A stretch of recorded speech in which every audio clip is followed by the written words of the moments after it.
Ideal eyes news में आप सभी दर्शकों का हार्दिक स्वागत है। मैं हूं आपकी एंकर ज्योत्सना कुमारी गुड़िया। हम पहुंचाते हैं आप तक सबसे पहले पक्की और सच्ची खबर। हमारे चैनल को लाइक, सब्सक्राइब, शेयर और कमेंट जरूर करें।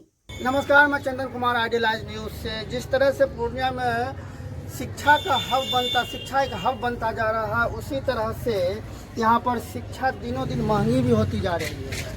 लेकिन मैं आपको बता दूँ, एक पूर्णिया में एक ऐसा अनोखा स्कूल भी है जहाँ पर एक वेल एजुकेशन, वेल सेटलमेंट और वेल क्वालिफाइड यहाँ शिक्षक भी है। और जहाँ तक कि शिक्षा की बात करें, यहाँ पर शिक्षा भी बहुत ही अनोखी पद्धति से पढ़ाई जा रही है और एक गुरुकुल सिस्टम है यहाँ पर। तो आइए मैं अंदर का दृश्य भी दिखाता हूँ, किस तरह से यहाँ पर अंदर में पढ़ाया जा रहा है और किस तरह से यहाँ पर शिक्षा दी जा रही है। पॉज करने रहो। तो ये एक अनोखा स्कूल है। अनोखा मैं इसलिए कह रहा हूँ कि मैं इस स्कूल का प्रचार प्रसार करने के लिए नहीं आया हूँ, बल्कि इस स्कूल के बारे में ये दिखाने के लिए आया हूँ यह क्यों चर्चित है। और यह स्कूल बच्चों और अभिभावकों के बीच में बहुत काफ़ी चर्चित है, इसलिए मैं यहाँ पर इस स्कूल को दिखाने के लिए आया हूँ और न कि किसी तरह का प्रचार और प्रसार करने के लिए आया हूँ। यह एक मानता हूँ कि एक छोटा स्कूल है, छोटा सा ही स्तर से अपने यह स्कूल खड़ा हो रहा है। लेकिन इस स्कूल की खासियत यह है कि इस स्कूल में जितने भी टीचर हैं वेल एजुकेटेड हैं, वेल सेग्रीमेंट है और वेल क्वालिफाइड भी है। और जहाँ तक शिक्षा तो मान लीजिए हर स्कूल में दी जा रही है, लेकिन सबसे बड़ी बात है कि आज के दौर में किताबों के बीच में जहाँ पर प्राइवेट स्कूल में संस्कार दबते जा रहा है, वहीं इस स्कूल में संस्कारों को बरकरार रखा जा रहा है। तो मैं यहाँ के कुछ शिक्षकों से बात करूँगा, किस तरह से आप बच्चों को संस्कार दे रहे हैं। आइए संस्कार दे रहे हैं और इन किताबों के बीच में और किस तरह से संस्कारों के बीच में शिक्षा देना कितना आवश्यक है। तो यहाँ के कुछ शिक्षकों से मैं बात करूँगा, किस तरह से आप यहाँ पर शिक्षा दे रहे हैं और शिक्षा के बीच में संस्कारों को किस तरह से आप उजागर कर रहे हैं। माफी चाहूँगा सर, मैं क्या आपके साथ बना सकता हूँ? सर मैं ये जानना चाहूँगा, आज प्राइवेट स्कूल में शिक्षा एक स्तर से गिर चुकी है। इसलिए गिर चुकी है, मैं शिक्षा को गिराना नहीं चाह रहा हूँ, क्योंकि शिक्षा के बीच में संस्कार कहीं ना कहीं दब रहा है। और इस स्कूल के बारे में बहुत चर्चित स्कूल है कि इस स्कूल में शिक्षा के साथ साथ संस्कारों को भी बरकरार रखा जाए, जो कि गुरुकुल पद्धति के अनुसार चलाया जा रहा है। इसके बारे में क्या कहना है? बच्चे और अभिभावक सबको इस पर ध्यान देना पड़ेगा। हमारे स्कूल विद्यालय की जो शिक्षक है, सब जो शिक्षक है पढ़े लिखे हैं, सब अच्छी तरह से पढ़ाते हैं। बच्चा को स्कूल भी बोल रहा है, घर में भी देना चाहिए, उसका माहौल बनाना चाहिए। तो सर आज के बारे में यह कहा भी जाता है कि यह स्कूल आसपास के सूबे, ये जो सूबा है पूर्णिया सूबा है, आसपास के क्षेत्रों में बहुत ही चर्चित है और गार्जियन और बच्चों के बीच में बहुत काफ़ी चर्चित है। आखिर क्या कारण है सर? यहाँ पर हर एक साल नए बच्चे आते हैं।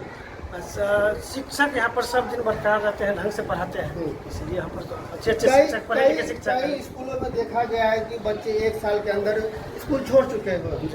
इसका सबसे बड़ा क्या कारण हो सकता है? छोड़ना तो स्कूल तो चारों तरफ है, लेकिन यहाँ से नहीं छूटता है, क्या है कि यहाँ पर ढंग के टीचर है, सब दिन बरकरार है यहाँ पर टीचर, इसीलिए नहीं छूटता है, क्योंकि वेल क्वालिफाइड है यहाँ पर। इसीलिए चलिए, अच्छी बात है, वेल क्वालिफाइड है। मैं यहाँ के डायरेक्टर से भी बात करूँगा कि क्या स्कूल में आखिरकार क्या पद्धति है, क्या सिस्टम से चलाया जा रहा है स्कूल।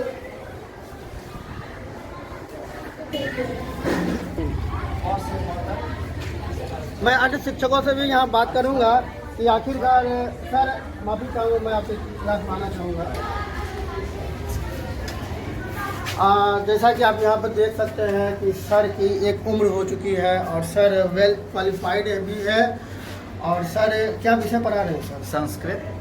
सर ऐसा चर्चा में है कि सूबे में कि ये स्कूल जो है गार्जियन और बच्चों के बीच में बहुत ही चर्चित में है कि इस स्कूल में अच्छी शिक्षा दी जाती है। आखिर अन्य स्कूल भी है पूर्णिया में, पूर्णिया को शिक्षा का हब भी माना जाता है, फिर आपके स्कूल की चर्चा क्यों हो रही है? यहाँ स्तरीय शिक्षा दी जाती है। बच्चों को जो शिक्षा की आवश्यकता है उसकी आवश्यकता को पूरी की जाती है। जो मौलिक ज्ञान है वो दिया जाता है। आज किताबों के बीच में भी संस्कार खत्म हो रहा है। ये नैतिक शिक्षा का अभाव है। हाँ। तो नैतिक शिक्षा भी दी जाती है, बच्चों में अनुशासन सिखाया जाता है और यहाँ के बच्चे अनुशासित हैं। अनुशासित हैं। लेकिन आज के समय में देखा जा रहा है कि प्राइवेट स्कूल में जो भी इंग्लिश मीडियम स्कूल हैं या जो CBSE NCERT चल रही है, बच्चे सिर्फ किताबों के बोझ में दबते जा रहे हैं, लेकिन संस्कार कहीं ना कहीं गुम होते जा रहे हैं। सबसे बड़ी समाज में कहीं ना कहीं ये कैंसर का काम कर रही है। नहीं तो वो हम लोग का, वो शिक्षकों का दायित्व है। बच्चों में दायित्व बोध कराना वो तो हमारी जिम्मेदारी है और गार्जियन की जिम्मेदारी है कि उसको नैतिक शिक्षा का बोध कराए। हम उसका बोध कराते हैं, बच्चों में उसका ज्ञान। अरे सर, मैं ये जानना चाहूँगा, आज प्राइवेट सरकारी स्कूल के शिक्षकों का वेतन जो नए शिक्षक है 30 से 40 हज़ार रुपया मिलता है, जो पुराने शिक्षक उसे 80 हज़ार मिलता है। आपको कितना मिलता है सर? हमको यहाँ की स्थिति के मुताबिक 5,000 रुपये मिलता है। तो सर आप बहुत पुराने भी लग रहे हैं। 5,000 में क्या आपके घर परिवार चलता है? नहीं, चलता नहीं है, लेकिन बच्चों को पढ़ाने की ललक है। 5,000 में आप शिक्षा दे रहे हैं, बेहतर शिक्षा दे रहे हैं। संस्कृत हमको पढ़ाना है, संस्कृत का प्रचार प्रसार करना है, बच्चों में संस्कृत का ज्ञान देना है। इसलिए हम पैसे को न देखते हुए बच्चों में संस्कार देते हैं, संस्कृत का ज्ञान देते हैं। तो 5,000 में आपको पैसा मेरे लिए महत्व नहीं रखता। हमको शिक्षा महत्व रखता है। शिक्षा महत्व रखता है। ये बहुत बड़ी बात है। ये बहुत बड़ी बात है कि प्राइवेट स्कूल में शिक्षकों को 5,000 ज़्यादा से ज़्यादा 10,000 रुपया मिलता है, लेकिन शिक्षा सबसे बहुत ज़रूरी है। तो मैं यहाँ के डायरेक्टर से भी बात करूँगा, आखिरकार इतने कम पैसों में किस तरह से लोग सर्वाइव करते हैं, शिक्षक कैसे सर्वाइव कर रहे हैं, क्या कर रहे हैं। शिक्षा, इसीलिए यह स्कूल बहुत चर्चित है, बहुचर्चित है। क्यों चर्चित है? तो जैसा कि यहाँ पर शिक्षकों से पता चल चुका है, सबसे बड़ी बात है शिक्षा के साथ साथ संस्कार भी दिया जा रहा है। सर, आप यहाँ स्कूल के डायरेक्टर हैं, क्या नाम हुआ सर आपका? मेरा नाम प्रीत नारायण यादव हुआ। हम MSc किए हुए हैं। सर, आपका स्कूल सुबह में बहुत चर्चित है। मैं बार बार यही सवाल कर रहा हूँ और मेरे आने का कारण भी यही है कि यह स्कूल जो है चर्चित है गार्जियन और बच्चों के बीच में, और आसपास के कई क्षेत्रों में लोग इसकी चर्चा भी करते हैं कि आज के समय में जिस तरह से संस्कार खत्म हो रहा है किताबों के बीच में, और आपके पढ़ाने का स्टाइल भी कुछ अलग है। हमारे विद्यालय की खासियत यही है कि हम लोग बच्चों के ऊपर बेसिकली मेहनत करते हैं। उनमें क्या चाहिए, उसको कैसे बच्चा मेरा इम्प्रूव करेगा, इस पर हम लोग ज़्यादा फोकस करते हैं। उसको हम उसके कमजोरियों को पहचान करके तब उसके अनुसार हम अपना उसका प्रोग्रेस दिलाते हैं। इसलिए हमारा विद्यालय जो है चर्चित, आपको इसलिए यही कारण है कि हम अपने बच्चे को ज़्यादा फोकस उसके कमजोरियों पर करते हैं। बच्चा में क्या कमियां क्या है, खूबियां तो बहुत है, लेकिन कमियां को हम दूर कर देंगे तो बच्चा, इसलिए हमारा विद्यालय जो यह पहचान बनाया हुआ यही एक कारण है। हम लोग हमारे विद्यालय के जितने भी शिक्षक हैं सब बेसिक कंसेप्ट पर ज़्यादा जोर देते हैं, ताकि बच्चा का बेसिक कंसेप्ट अगर उसको सही ढंग से मिलेगा तो वो बच्चा किसी भी क्षेत्र में कहीं भी हो तो वो पीछे नहीं रहेगा। हमारे विद्यालय से और क्या होता है, हर साल नवोदय सैनिक स्कूल सब में जाता है।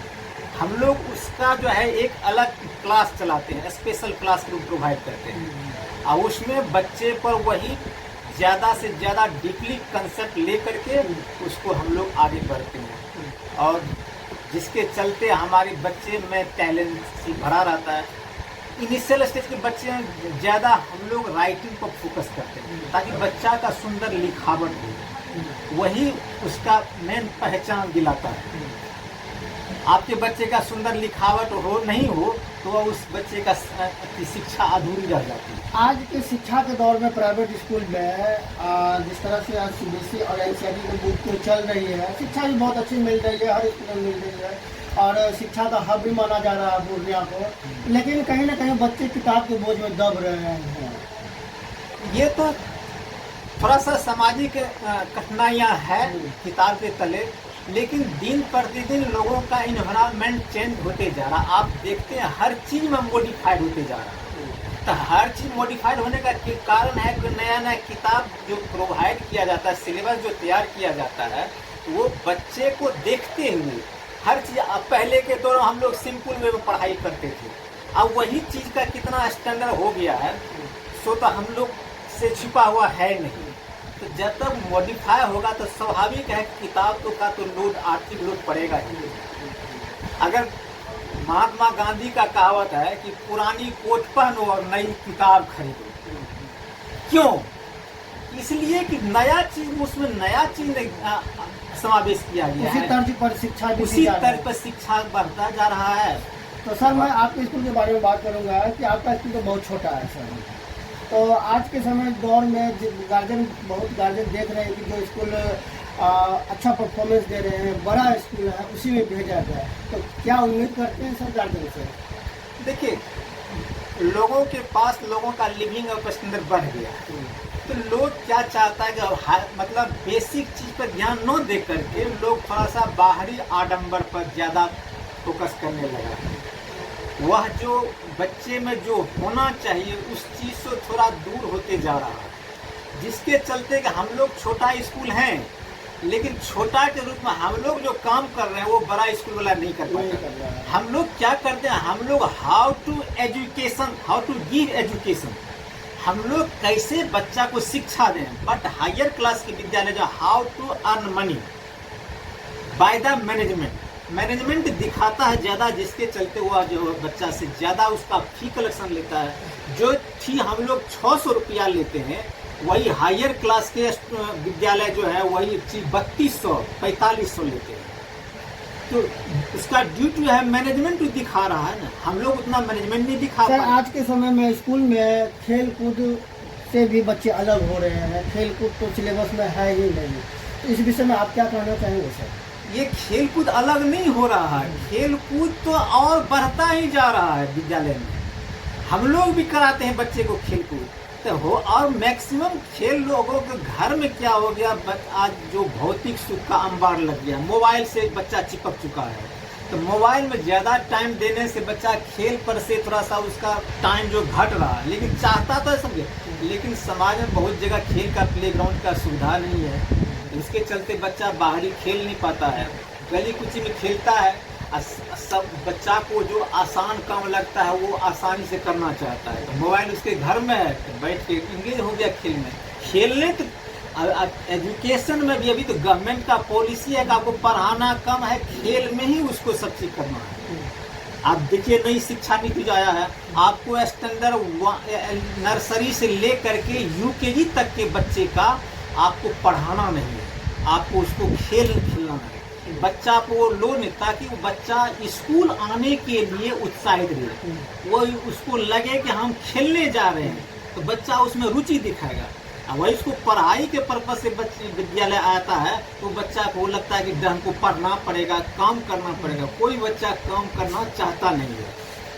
तो सर मैं इसी के साथ अन्य शिक्षकों से बात करना चाहूँगा। अभी जैसे कि अभी साइंस के शिक्षक से मैं थोड़ा सा बात रूबरू होना चाहूँगा कि आखिरकार जो आज का दौर चल रहा है साइंस का, तो मैं उनसे भी बात करना चाहूँगा। अवश्य तो मैं उनसे जी सर मैं उनसे बात करूँगा कि आइए क्या किस तरह से पढ़ाई हो रही है। आज साइंस का दौर है तो मैं साइंस के टीचर से भी बात करूँगा। सर क्या नाम हुआ? नाम राघव झा। अच्छा सर थोड़ा जोर से बोले। राघव झा। तो सर मैं ये जानना चाहूँगा, आज साइंस का दौर चल रहा है, साइंस में बच्चे भी बहुत आगे जा रहे हैं और साइंस ही लोग समझ रहे हैं। तो सर आपका स्कूल बहुत चर्चित है संस्कारों के मामले में। मैं बार बार यहाँ पर फोकस कर रहा हूँ संस्कारों के मामले में, क्योंकि साइंस जो है संस्कार नहीं देखता है। आप लोग कैसे मैनेज करते हैं साइंस और संस्कार को लेकर? सर हम लोग जितने भी शिक्षक यहाँ पे पढ़ाते हैं अपने आप में बहुत ज़्यादा कंसिस्ट रहते हैं कि बच्चे फोकस करें साइंस के साथ साथ वो अपने संस्कार सभ्यता से जुड़े हुए हैं, ना कि साइंस सिर्फ सीखे और आगे चल के बदतमीजी करें। इन सब चीज़ों पे हम लोग का बहुत ज़्यादा ख्याल रहता है। इस वजह से हम लोग काफ़ी फोकस करते हैं कि डिसिप्लिन मेंटेन होता है, हर क्लास में, चाहे वो सीनियर हो जूनियर हो, हर जगह पे हर स्टेज पे बच्चे अगर थोड़ा भी गलती करते हैं तो उनका डायरेक्ट कंप्लेंट जाती है हमारे प्रिंसिपल के पास, फिर वो एक्शन लेते हैं उनके सर गार्जियन। आज के समय में जैसा कि सरकार बोल रही है कि बच्चों पर हाथ नहीं उठाना है, बच्चों को नहीं मारना है। उस एक समय था कि बच्चों को मार लगता था तो बच्चे डिसिप्लिन में रहते थे। क्या आपके स्कूल में भी इस तरह से हो रहा है? बच्चे को और शिक्षा के दौरान हमारे यहाँ बच्चों को पीटी नहीं जाती है, अच्छा। हमारे यहाँ बच्चों को समझाया जाता है, उनको बात से तोड़ा जाता है ताकि बच्चे को जो मार की होती है, पिटाई की होती है, उससे ज़्यादा चोट बातों का होता है। बात से उनको चोट दिया जाता है ताकि उनको आगे तक ये समझदारी बढ़ती रहे, ना कि अगर हम उनको मारेंगे पीटेंगे तो वो कल को घबरा जाएंगे, उनका जो आत्मविश्वास है वो टूट जाएगा। हम लोग नहीं चाहते कि उनका आत्मविश्वास टूटे, अगर वो कमज़ोर हैं फिर भी वो अपना आगे जीवन को बढ़ा सकते हैं। चलिए, ये थे हमारे साथ राघव सर जो कि बता रहे थे किस तरह से बच्चों को संस्कार दिया जाता है, बच्चों को कैसे डिसिप्लिन में रखा जाता है, बच्चों को यहाँ पर किस तरह से प्रेम और प्यार से पढ़ाया जाता है और साइंस के साथ साथ संस्कार को भी बरकरार रखा जाता है। तो मैं यहाँ के गार्जियन, यहाँ मैं किसी विज्ञापन या किसी प्रचार के लिए नहीं आया हूँ, बल्कि यहाँ के गार्जियनों से मैं अपने चैनल के माध्यम से यह अपील करना चाहूँगा कि इस तरह के जो पूर्णिया में शिक्षा का हब है, बड़े बड़े स्कूल में दिया जा, बड़े बड़े स्कूल है यहाँ पर, और जिस तरह से यहाँ पर सारे फैसिलिटी का इनका एक फीस लिया जाता है बड़े बड़े स्कूल में, उस तरह का यह स्कूल नहीं है। आप देख सकते हैं चारों तरफ से इस तरह से छोटा स्कूल है और छोटे स्कूल में संस्कार प्लस डिसिप्लिन और गुरुकुल पद्धति से पढ़ाई की जाती है। और सबसे बड़ी बात है कि यहाँ पर शारीरिक शिक्षा की भी शिक्षा दी जाती है। तो मैं यहाँ के गार्जियनों से यह भी अपील करूँगा कि आप कम से कम 1 साल के लिए बच्चों को यहाँ पर परीक्षण के रूप में आप डाल सकते हैं। जय हिंद।